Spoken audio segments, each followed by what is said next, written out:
Guy channel, the Car Guy channel. My name is Mike Hennessy. This show is all about cars and all four car guys. Get yourself a cold beer. Get yourself a cold beer, guys, because our show is... We are smoking! Tick-tock, the beat won't stop.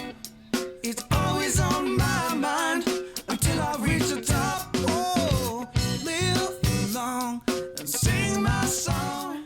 Hey there, car guys and car gals. I have chosen a 1957 Bel Air Nomad station wagon for Car of the Week. And what a Car of the Week it is. Chevrolet Nomads were basically synonymous in the 50s. They were so unique to own and very, very special because they were a two-door. They were kind of luxury man's station wagon. They had everything you'd want to have in them. These motors here were V8s. They had 6 cylinders, but 1957 they came out with the 283. So Nomad came out with a 283 engine in them, and these things here ran just utterly fantastic. They had air conditioning options, power steering, power brakes, power windows. They had all the amenities you would really like to have in even the modern day station wagons. But one thing pretty cool about a 1957 Nomad, it is actually the lowest production car of the Nomad series. In 1957 they built 6,103 of them. 1956, about 7,800. 55 was the largest production, about 8,900 cars they went ahead and built of the station wagon Nomad series car. But they were Bel Air Nomad is what they were called. They all had 2 doors on them. All the Nomads did, and they had a lot of really, really neat, significant things just strictly only to Nomad. Just like 55, the front fenders are Nomad only with the special eyebrows and all the stuff. But we'll talk about a 57 because that's what we got here in a nice, beautiful Matador red.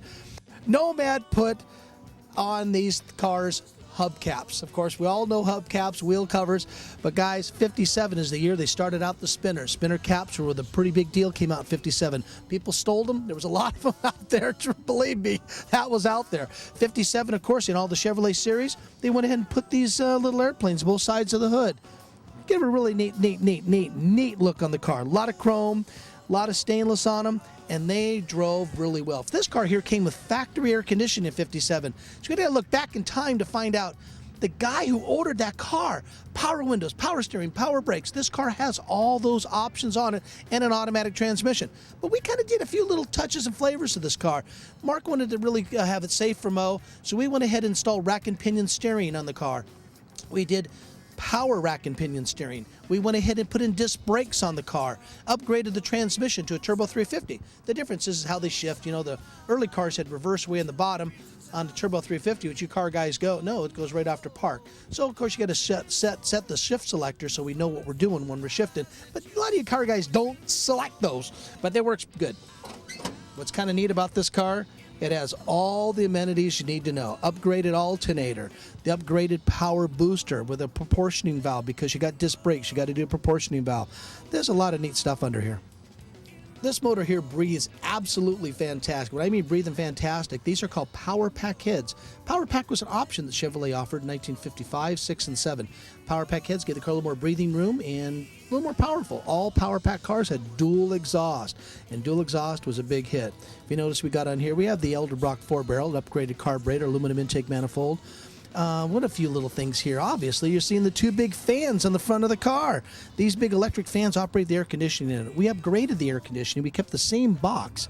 We pretty much dialed in the brand new style air conditioning compressor, which takes less drag off the motor to operate the evaporator in the condenser, so the air conditioning blows nice and cold in this car. And we went ahead and did the alternator also. The alternator is upgraded to we call a single wire unit, and makes this car here really nice and drivable. And underneath the hood, it's very, very safe with the power disc brakes. And oh man, the rack and pinion steering just really makes this car a really pleasure to drive. On the front bumper of a 57 Chevrolet, you got to admit, guys and gals, this right here is absolutely cool. These big bullets on the front of these cars, this is a good heavy-duty rubber end on them. And 57's the car they started putting them on. Other cars had some bullet styles on the front of them, but 57 Chevy, when this car was coming down the road, back in any year, even till 2010. When this car comes down the road, you know it's a 57 Chevrolet.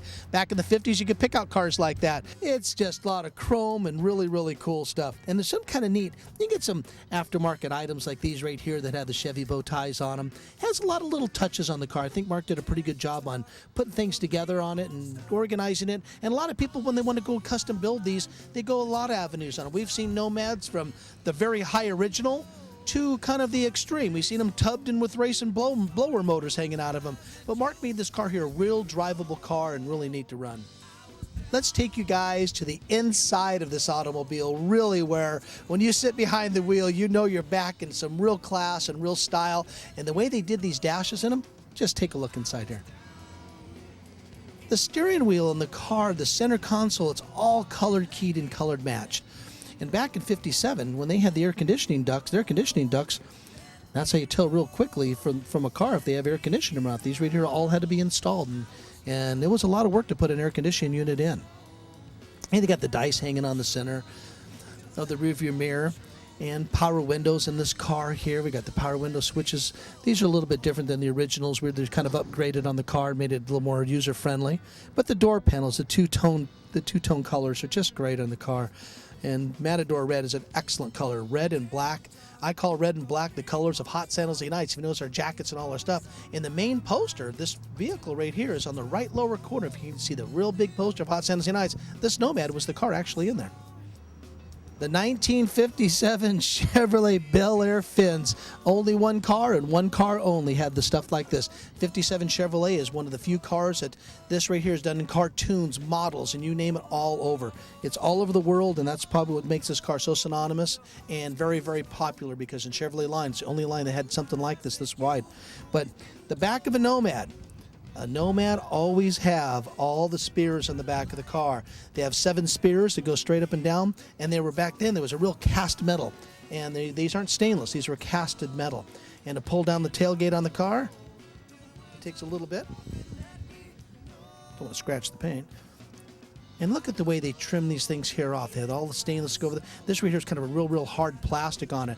Back in the old days, we used to sit on the back of one of these as our mom would be driving us down the street.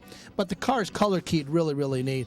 And of course, this lift right up there, and they have a lock, and that's how the back of the car goes ahead and opens up. Back seat folds down forward, gives yourself some cargo room, so the station wagon can actually be used as a utility vehicle. Salespeople used them, family used them, and they made a lot of them. And they're popular. People really liked them. 1958, they made some changes to the Nomad. The expensive car to build, and the only two-door wagon really was considered as the Yeoman. And the other wagons were all 4-doors. They had a 4-door station wagon that was actually called the Nomad in 58. But it was a 4-door wagon and never, ever would hold what a 1957 Bel Air Nomad station wagon would do. These are really cool cars. Excellent car. Now, these cars right here, when a guy pulled up at a gas station, there's a lot of things people didn't know what to do. Finding the gas cap. We have a lot of cars on this show. We were showing people, where's the gas cap? Well, 1957, guys and gals, is kind of hidden back in the trim. 56, we'll have a 56 on the show pretty soon. You got to turn the little taillight thing and turn it and get it down. People were baffled for years. I kind of think Chevrolet kind of did it to tease the old gas station attendant years ago. But a nice hidden spot for it, and that's where it hides. Now, if you remember those little taillight lenses we had on the front of the car, on the same thing on the back. You had the Chevrolet bow tie, kind of a really neat touch on it. Kind of pretty cool. The collectability of a Nomad today is one of the very most sought-after cars out there, especially in the Chevrolet line, the Tri-5 Chevy line, 5, 6s, and 7s. We got your coupes, we got your convertibles, we got your 4-doors, you got your sedans. In 1955, they never made a 4-door hardtop. They made a 4-door sedan. 1956 was the first year of the 4-door hardtop called a Sport Roof. In 1957, they had their lineup also. But for our collectability cars, 57 has always seemed to come up on top on the most desirable car to own in the 50s, and one of the best out there. We were real pleased to do this for Car of the Week. And Mark, you have a great car. Loved working on it, and it came out absolutely fantastic. So if you guys got cars you want to put on Car of the Week, a lot of people contact me. Send me some pictures. Get online. Do whatever you can do. Let us know. We'll go ahead and get the car shot and get on Car of the Week. For the Car Guy channel, just go on www.carguychannel.com. Get me some pictures. Get me some stuff. I want to see that car. I want to get on Car of the Week.